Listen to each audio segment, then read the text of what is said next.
안녕하십니까. 오늘도 영과 혼의 구원에 대해서 네 번째 강의하도록 하겠습니다. 지난번에도 말씀드렸지만은 이 강의를 듣기 전에 먼저 꼭 홀리 고스트란 무엇인가에 대한 그 강의를 제가 5번 한 게 있는데 그걸 먼저 꼭 들으신 다음에 이 강의를 듣는 것이 유익하다고 봅니다. 자, 이거 봅시다.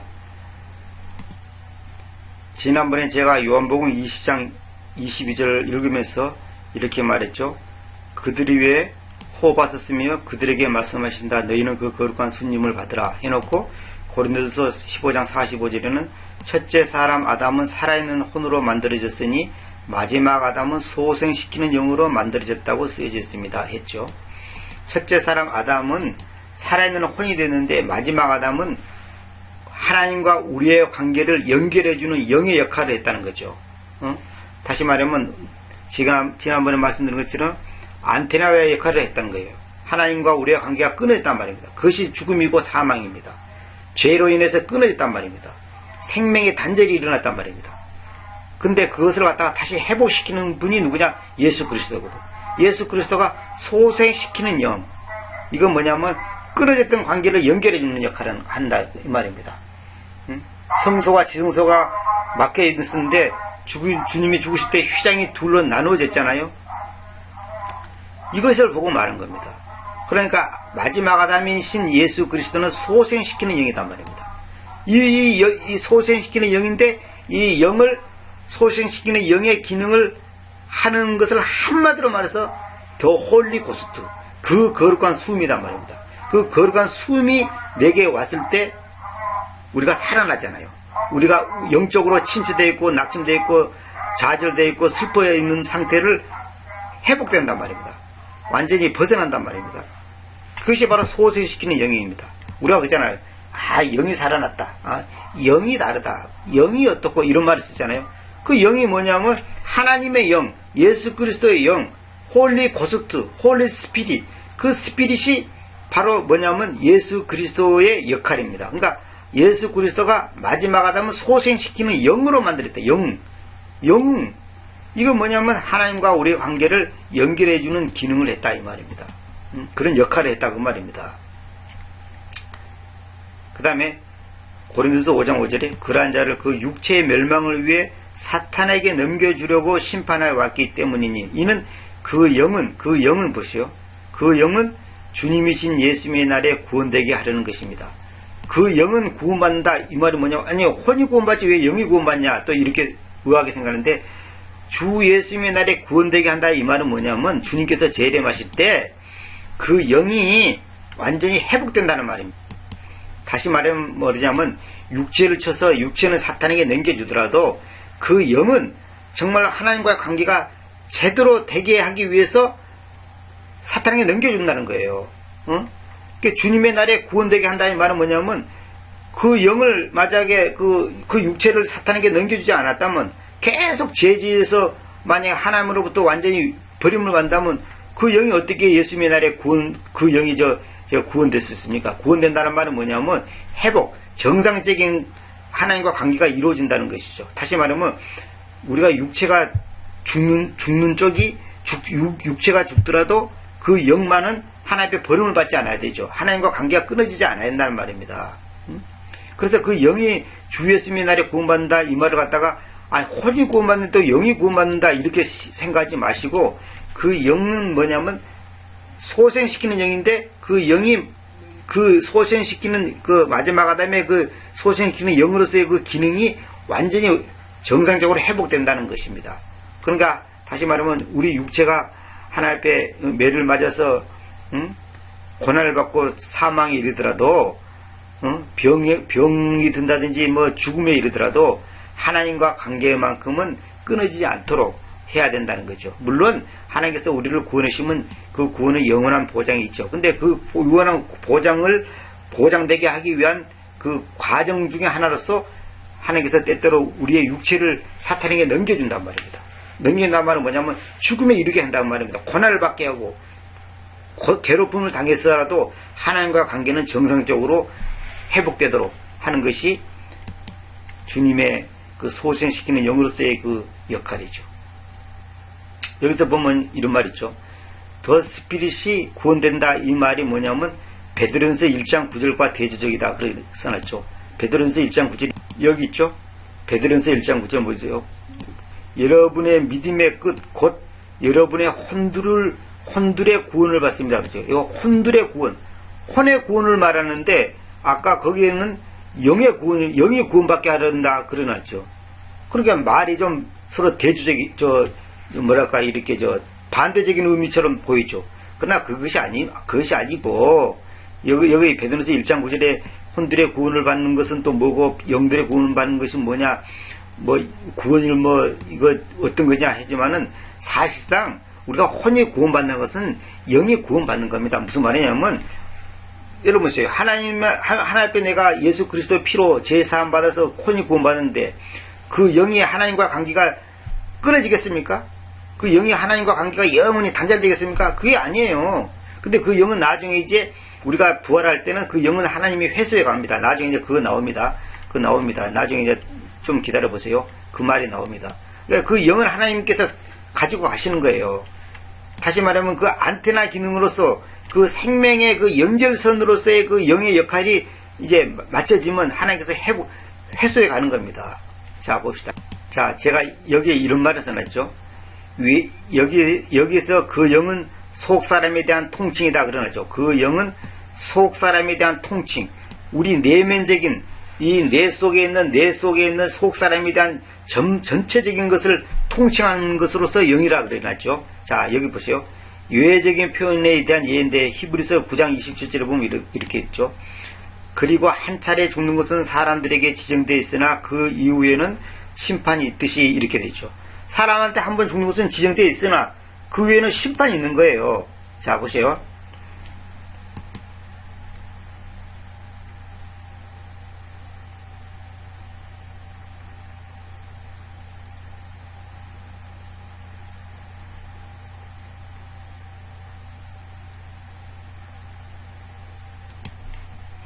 자, 창세기 5장 24절에 보면 에녹은 하나님과 함께 걸어갔으며 그가 있지 않았으니 그가 이제 음수했단 말이죠. 왜냐하면 하나님께서 그를 데려가셨기 때문이다. 예외적인 사건이죠. 이건 무슨 말이냐면 히브리서 9장 20절을 보면 사람이 한 번 죽는 것은 정해졌어. 그 위에는 심판이 있는데 누구나 다 죽는다 이 말이에요. 누구나 다 죽게끔 지정되어 있어요.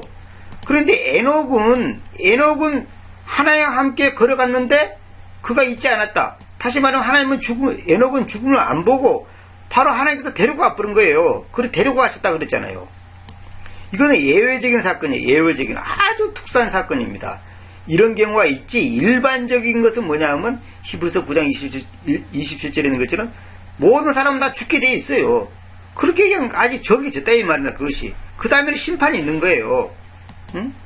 그런데 이렇게 예외적인 것이 있듯이 여기 고린도전서 5장 5절에 그 영은 주님이신 예수님 날에 구원되게 하려는 것입니다. 이 표현이 그 예외적인 표현에 하나 속한단 말이에요. 혼이 구원받는데 왜 영이 구원받냐?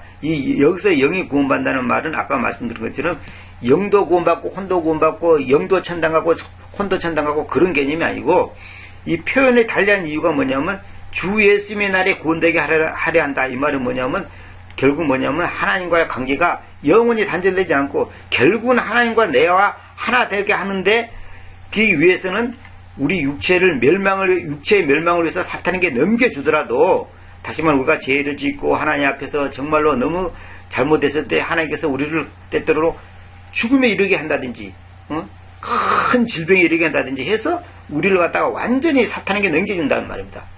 사탄이 그냥 가지고 놀도록 완전히 사탄에 넘겨준다는 이 말은 사실 이게 죽는다는 말입니다. 죽는다는 거. 그런데 결국은 우리의 한 번 구원이 영원한 구원인데 우리 구원을 잃어버릴 수는 없죠. 그러니까 그 영은 결국은 주 예수님의 날에 구원되게 하란다.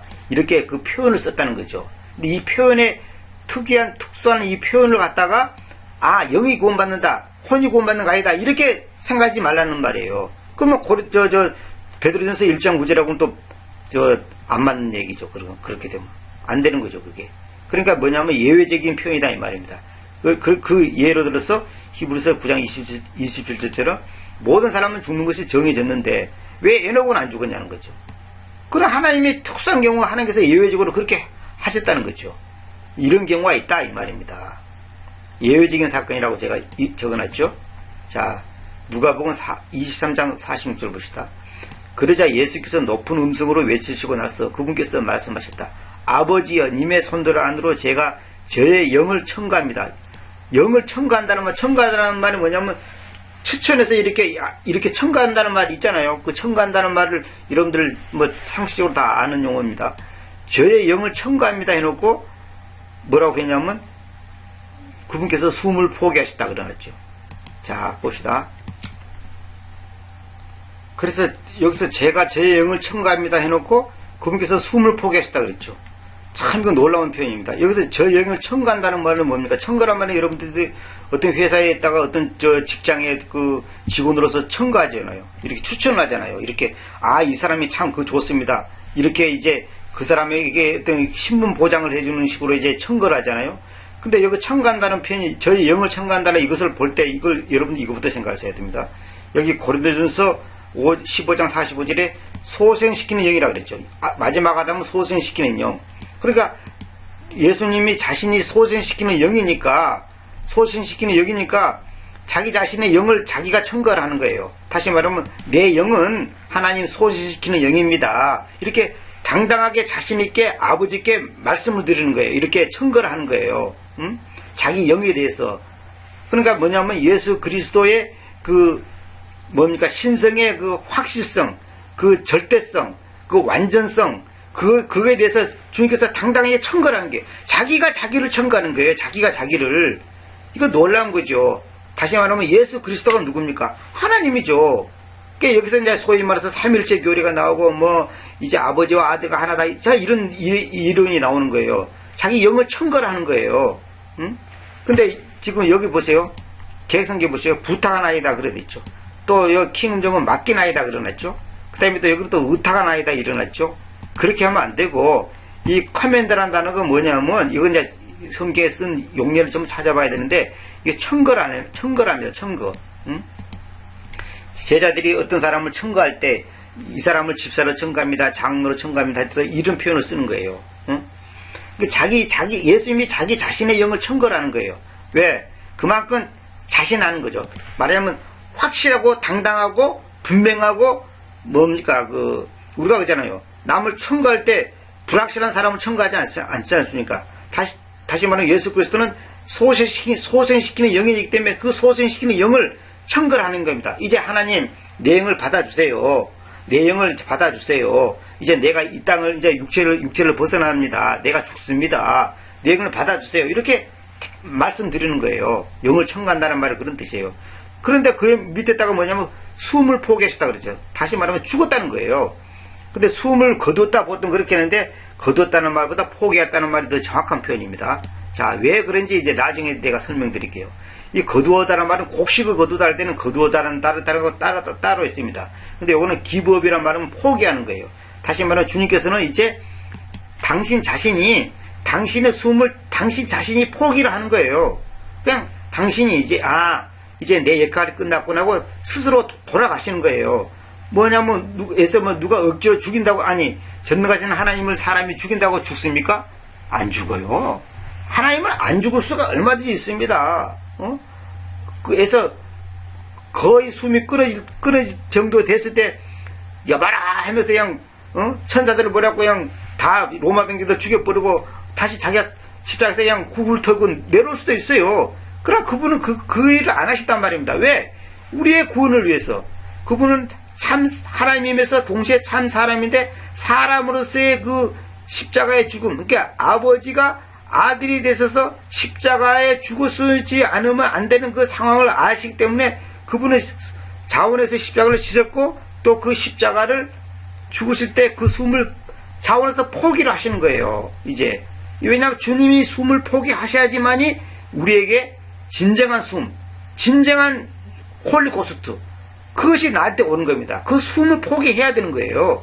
그래서 그 포기를 한 숨이 결국은 다음에 나타난 것이 뭐냐면 제자들에게 요한복음 20장 22절에 홀리고스트를 받으라, 그 거룩한 숨을 받으라, 이렇게 나오는 겁니다. 왜? 당시 품을 포기하셨기 때문에 그 포기한 숨이 이제 우리한테 오는 겁니다. 그게 바로 생명의 호흡이다 이 말입니다.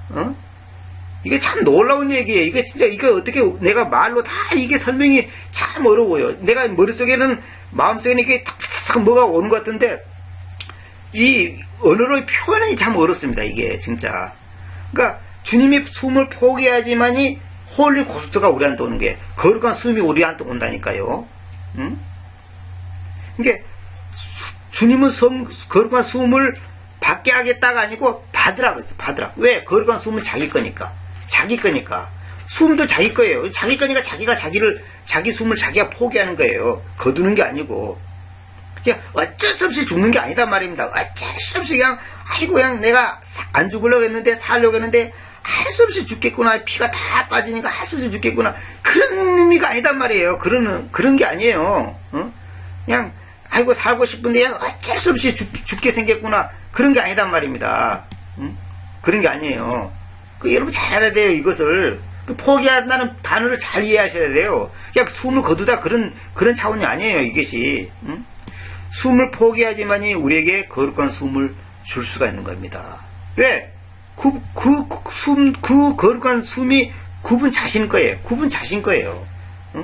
그분 자신의 숨을 우리에게 주시는 거예요. 주님이 포기하셔야지만이. 다시 말해 주님이 죽으셔야지만이 우리가 사는 거예요. 주님이 십자가에서 죽으셔야만이 우리의 혼의 구원이 이루어지는 겁니다. 그걸 말하는 겁니다. 잘 아셔야 됩니다. 자기 자신의 영을 청구하는 거예요. 왜? 자기는 소생시키는 영이니까. 다시 말하면 예수 그리스도의 완전성, 신성, 완벽함. 그분은 절대자예요. 그분은 완전한 하나님이면서 완전한 사람이에요.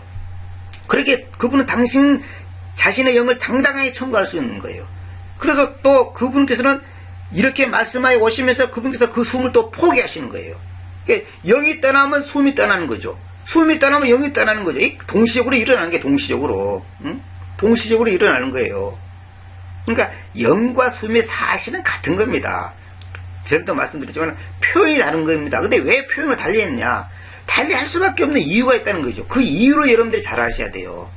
그게 바로 홀리 고스트의 역할이다 그 말입니다. 오늘은 이 정도로 하고 다음에 또 계속 이어서 말씀 나누겠습니다. 그 숨을 포기하였다. 이 말을 꼭 염두에 두시고 이것은 홀리 고스트를 우리에게 주시기 위해서 우리가 주님께서 주셔야지 우리가 받을 거 아닙니까? 그러니까 홀리 고스트를 받으라. 이 말은 뭐냐면 내가 홀리 고스트를 너희에게 준다. 그럼 받으라 이 말입니다. 이건 정말로 깊은 영적인 의미가 있습니다. 제가 참 말이 어눌하고 지식이 부족해서 다 표현하지 못한 것이 안타깝습니다. 다음 시간에 또 계속 이어서 하도록 하겠습니다. 감사합니다.